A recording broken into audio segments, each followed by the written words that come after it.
Salut à tous, c'est Baptiste et je suis très heureux de vous retrouver aujourd'hui pour un nouvel épisode du Podcyclette, le podcast consacré au cyclisme sur route. Et je vous propose un débrief très rapide des Strade Bianche qui se sont déroulés cet après-midi et qui ont vu une course très contrastée dans le sens où on s'est un peu ennuyé. Pour être tout à fait honnête, je me suis assoupi dans le final. Bon, je suis un peu fatigué en ce moment, mais bon. La course était jouée de très très loin et a été remportée bien évidemment par Tadej Pogacar, comme on s'y attendait tous. Ceci dit, Paul Sexas a fait une performance XXL. Je pense qu'il est nécessaire d'en parler. Alors, je vous disais dans la preview d'Estrade Bianche que j'allais ne pas m'enflammer, que contrairement à tout l'ensemble des médias français, j'allais être très raisonnable sur Paul Sexas. Je pense que ce temps est révolu. Là, il est vraiment le moment d'en parler parce que ce qu'il a réalisé aujourd'hui sur l'Estrade Bianche, c'est une performance tout simplement exceptionnelle. Donc, on va parler d'abord un peu vite fait de la course, puis de Paul Sexas. Donc, pour la course, évidemment, énorme train de la UAE. UAE qui a écrémé tout le peloton. Juste avant le Santa Maria, on avait une échappée de folie avec des bons coureurs. On avait notamment Tibor Del Grosso dans cette échappée. Mais bon, échappée reprise très rapidement. Et puis, dès le Santa Maria, ça roule à fond. Yann Christen, euh, coureur détestable, bien entendu, par son comportement. En revanche, mais qu'est-ce qu'il est fort! 21 ans seulement, hein, Yann Christen, donc plus jeune que Del Toro, par exemple, plus vieux que Sexas, mais bon. Il a fait une course quand même assez lunaire, hein, Yann Christen. Le rythme à laquelle il a emmené le peloton pour préparer la tête de Pogacar, c'était exceptionnel. Et après, il a réussi à se maintenir dans tous les bons coups, bon, même s'il faisait un peu de patinette. Et finalement, il fait sixième devant Pidcock, Jorgensen. C'était vraiment une grosse performance quand même de Yann Christen, même si dans son attitude, il a tout pour être détestable. Bref, euh, Pogacar qui attaque, Pogacar qui ne peut être suivi par personne. On a cru à un moment que Pidcock allait pouvoir le suivre, mais Pidcock a eu un petit problème, un saut de chaîne qui lui a fait perdre quelques secondes à deux reprises et donc il lui a empêché de garder la roue de Pogacar. Ce qui est un peu dommage parce que l'an dernier, Pidcock avait réussi à maintenir, à rester dans la roue de Pogacar pendant le Santa Maria. Il avait dû lâcher plus tard parce que Pogacar était trop fort, mais il avait tenu Pogacar dans le Santa Maria. Cette année, personne n'a été capable de le faire, et peut-être que Pidcock aurait pu. On ne sait pas vraiment. Toujours est-il qu'il y a un coureur qui a essayé de le faire, c'est Paul Sexas. Paul Sexas qui était pas très bien placé avant la montée difficile du Santa Maria, puisqu'il avait pris un petit éclat dans une descente. Bon, c'est pas grand-chose, c'est 2-3 secondes de retard, mais il n'était pas dans la route Pogacar au moment de son attaque. Et je pense que c'est en partie ce qui l'empêche de le suivre plus longtemps puisque il a essayé de recoller. Il a maintenu l'écart, un vrai duel pendant, je pense, peut-être une minute. Et à un moment, il s'est résigné, il a lâché, mais franchement, effort très impressionnant de Paul Sexas à ce moment-là. Le moment où il lâche Isaac Del Toro et qu'il n'y a plus personne derrière, c'était waouh! Franchement, j'étais en train de trépigner devant ma télé. C'était complètement fou. Bon, finalement, Sexas se rend compte qu'il n'arrive pas à revenir sur Pogacar. Il attend Del Toro, ou alors Del Toro lui revient dessus, parce que je pense que Paul Sexas s'est mis dans le rouge à ce moment-là. Mais bon, qui n'aurait pas été dans le rouge en essayant de suivre Pogacar? Les deux ont attendu le retour des autres, finalement. Je sais pas s'ils l'ont vraiment attendu, ils étaient tous les deux cuits. Enfin, en tout cas, Isaac Del Toro n'avait pas à collaborer. On a eu un groupe qui est revenu, un bon gros groupe. On avait Romain Grégoire qui était assez fort et bien placé. Et puis finalement, ce groupe a un petit peu collaboré, puis a explosé. Mais ce qui était intéressant de noter, c'était que dans ce groupe, on avait trois coureurs de la Décathlon CMH-CGM, avec bien évidemment Paul Sexas, mais aussi Paul Lapera et puis Jordan Labrosse, donc trois coureurs français, trois coureurs de moins de 25 ans, et voilà, franchement, ça a envoyé du bois. C'était l'équipe la mieux représentée derrière UAE, tout simplement. Donc c'est quand même assez fou de la part de l'équipe Decathlon et c'est très appréciable. Et donc on a eu Pogacar qui est parti tout seul devant, qui n'a jamais été revu. Ça, on s'y attendait un petit peu. On se demandait si Isaac Del Toro serait capable de l'accompagner. La réponse a été non. Vous avez déjà émis mes quelques doutes sur Isaac Del Toro, parce que je trouvais qu'il avait fait un début de saison bon, mais pas exceptionnel non plus. Dans le sens où, certes, il gagne le Tour de l'UAE, mais il n'avait pas été super impérial, alors que l'adversité, bon, il y avait Evenepoel qui a explosé, mais il y avait quand même Evenepoel, mais sinon, les autres étaient pas top top, quoi. Il bat Tiberi, Félix Gall, Luc Plapp, c'est pas non plus les noms les plus ronflants du peloton. Donc, moi, je sentais que Del Toro était pas forcément dans la forme de sa vie, mais c'est un coureur exceptionnel malgré tout. Et donc, on a un groupe qui se forme avec Del Toro, Christen, qui n'ont pas besoin de rouler. Ça s'attaque un petit peu, et puis à un moment, bah, Paul sait que ça se part, tout simplement. Il me semble que c'est dans le Tolfé, et là, plus personne ne peut le suivre. Le seul qui peut le suivre, c'est Isaac Del Toro. Ils s'en vont à deux. Et Isaac Del Toro ne va jamais relayer Paul Sexas. De toute façon, Isaac Del Toro n'a pas roulé une seule fois sur, sur cette course. Et c'est bien normal, c'était le rôle de son équipe. Il avait Pogacar à l'avant, il y avait aucune raison de rouler. Mais donc, Paul Sexas a roulé, a emmené Del Toro sur la Piazza del Campio et l'a lâché dans la montée finale. Alors, j'ai revu les images, je sais pas vraiment si Del Toro a essayé de le suivre. Enfin, même, c'est même quasiment sûr. Del Toro n'a pas essayé de suivre Sexas. Après, on peut se poser la question, est-ce que c'est parce qu'il a senti qu'il serait capable de le suivre, pas capable de le suivre, pardon, ou est-ce que c'est parce que, bon, vu qu'il avait ratonné toute la journée, mais c'était en son droit, hein, c'était la stratégie qu'il fallait adopter, il s'est pas senti de jouer la victoire, la deuxième place. Peut-être qu'il était un peu deg aussi de pas réussir à avoir suivre, de pas réussi, pardon, avoir réussi à avoir suivre, je sais plus parler Pogacar.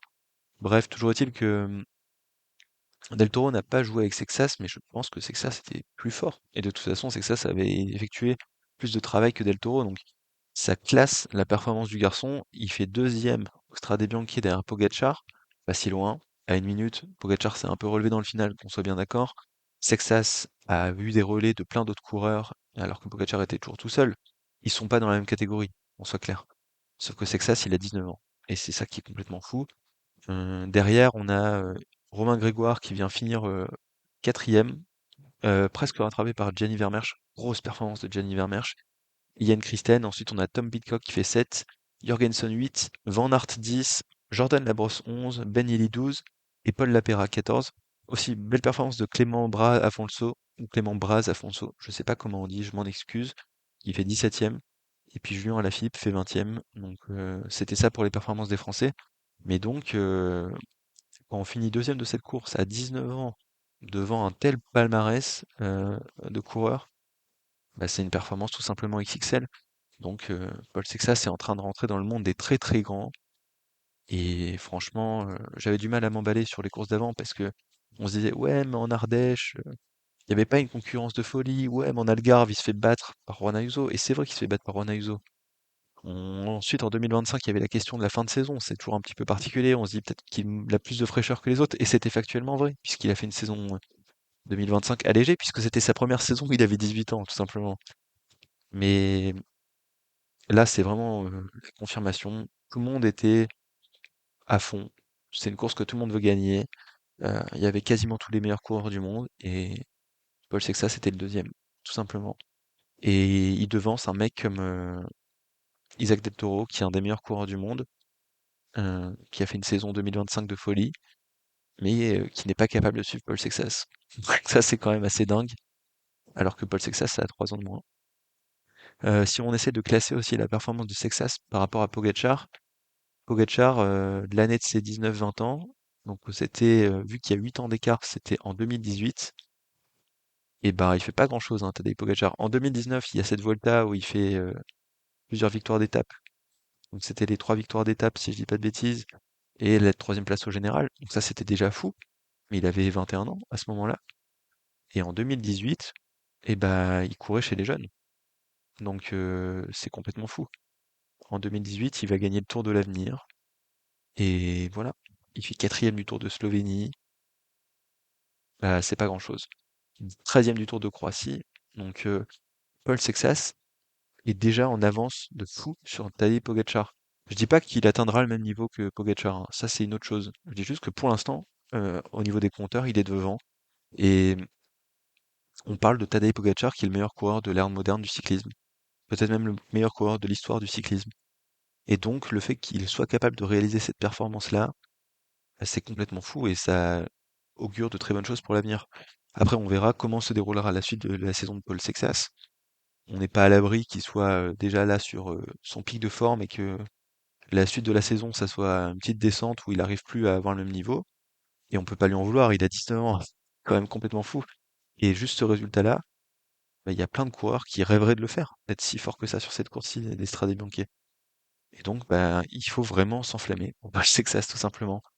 Euh, Il y a un truc qui me choque encore plus, c'est que il était attendu et il a pas déçu. Tout simplement, le gars a 19 ans, est leader de son équipe et assume tout. Il reste tout le temps calme. Il a fait une bonne course tactiquement. Il avait des jambes de folie. C'est une course très dure, très longue, et pourtant son physique très jeune n'en a pas trop souffert. C'est juste complètement fou. Il est très calme en interview. Pour l'instant, il reste humble. En fait, je pense que vous l'avez vu dans le titre, c'était un peu provocateur. Paul Sexas est-il français? Bah, il a rien d'un français. Parce que les Français, en général, c'est magnifique, mais ça perd. C'est un peu une petite âme à chaque fois. On a des trucs qui vont pas. Là, il a tout. Il est fort en chrono, il est fort en montagne, il a du punch. Il est très en avance sur son temps. Et il est très calme. Il répond toujours présent quand on a besoin de lui. C'est complètement fou. En fait, je vais être trop loin dans la comparaison. Sois bien d'accord. Il me fait peur, moi, Paul Sexas. Parce que là, pour l'instant, il y a Pogačar. Mais qu'est-ce qui se passe dans 2 3 ans si Paul Sexas continue sa progression? Parce que là, il est déjà à un niveau phénoménal. S'il continue à progresser, et bah, plus personne sera capable d'aller le chercher. Et vu comment il est programmé, c'est un cyborg. Et je me dis que quand Pogačar va prendre sa retraite, si Sexas continue sur sa trajectoire ascendante, on va se retrouver avec un ovni que personne sera capable d'aller chercher. Et tant mieux parce qu'il sera français. Sois bien d'accord, il aura peut-être un palmarès de folie, mais bah, c'est un coureur qui est pour l'instant dans les temps de passage d'un Pogačar, même en avance. Donc potentiellement, Paul Sexas peut devenir aussi fort que Pogačar et avoir un palmarès aussi fourni. Et franchement, bah, ça fait plaisir parce qu'il est français, mais ça fait peur un petit peu quand même, parce que je suis pas certain que Pogačar fasse que du bien au vélo. Ça fait quand même plusieurs années qu'on s'ennuie énormément devant les courses, et donc moi je pense que sans Pogačar, ma vie de coureur cycliste du canapé serait un peu plus pimentée. On verrait des courses plus sympas à suivre. Et là, j'ai très peur quand je vois ce qui est en train de se préparer avec Paul Sexas. Bon, il sera français, donc on sera un petit peu content. Et là, je me projette bien évidemment beaucoup trop loin. On ne sait pas de quoi sera le futur de quoi, pardon, le futur sera fait. Peut-être que Paul Sexas n'a pas une courbe de progression infinie, qui restera à peu près à ce niveau-là. Mais c'est quand même complètement fou la performance qu'il a réalisée aujourd'hui. Et j'ai vraiment hâte de la suite de la saison. On le verra autour du Pays Basque, où il sera encore avec une super équipe. Il y aura encore Paul Lapéra dans l'équipe. Il affrontera des coureurs comme Juan Ayuso, à nouveau, Mathias Kelmose, Kanoy Brooks, Isaac Del Toro, qui sera le leader de l'équipe UAE. Donc ça sera vraiment super intéressant parce qu'il aura une adversité très forte. Et il faudra qu'il aille jouer la victoire. Et je pense qu'il assumera son statut. Et il y aura aussi Roglic d'ailleurs. Et je pense qu'il se battra au moins avec Juan Ayuso, avec Isaac Del Toro, pour être sur le podium, voire gagner. Et donc ça sera vraiment super cool à suivre. Mais donc, bravo Paul, performance vraiment XXL. Temps de passage à son âge, faire une telle performance, c'est complètement ahurissant.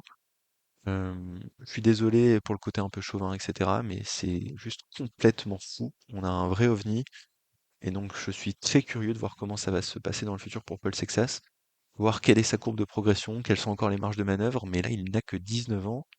Pour rappel, l'an dernier, à cette période-ci de l'année, il faisait le Grand Prix de la Marseillaise, il avait abandonné sur le Tour de l'UAE, il faisait Cholet-Aglo-Tour, Paris-Camembert et la route à des vitré quand même.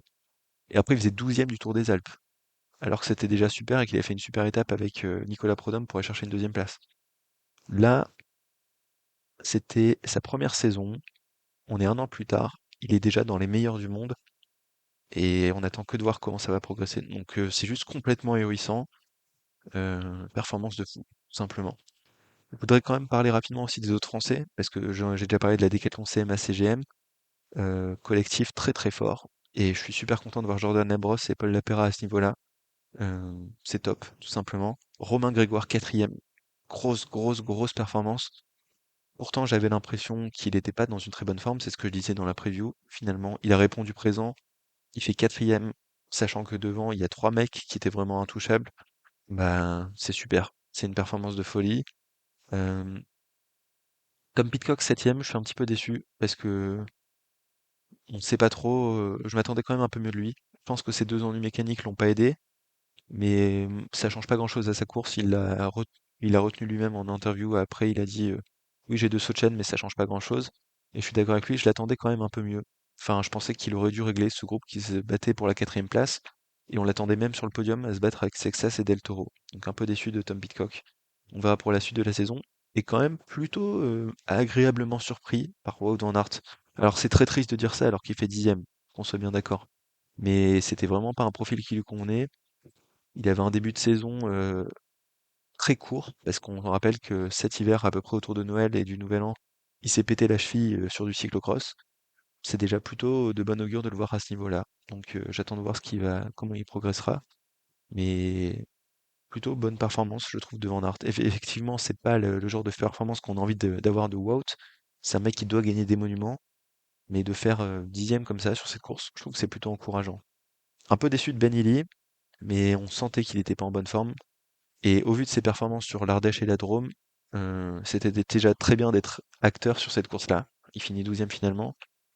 Et je voulais aussi parler rapidement de Julien Alaphilippe. Julien, il a tout fait bien.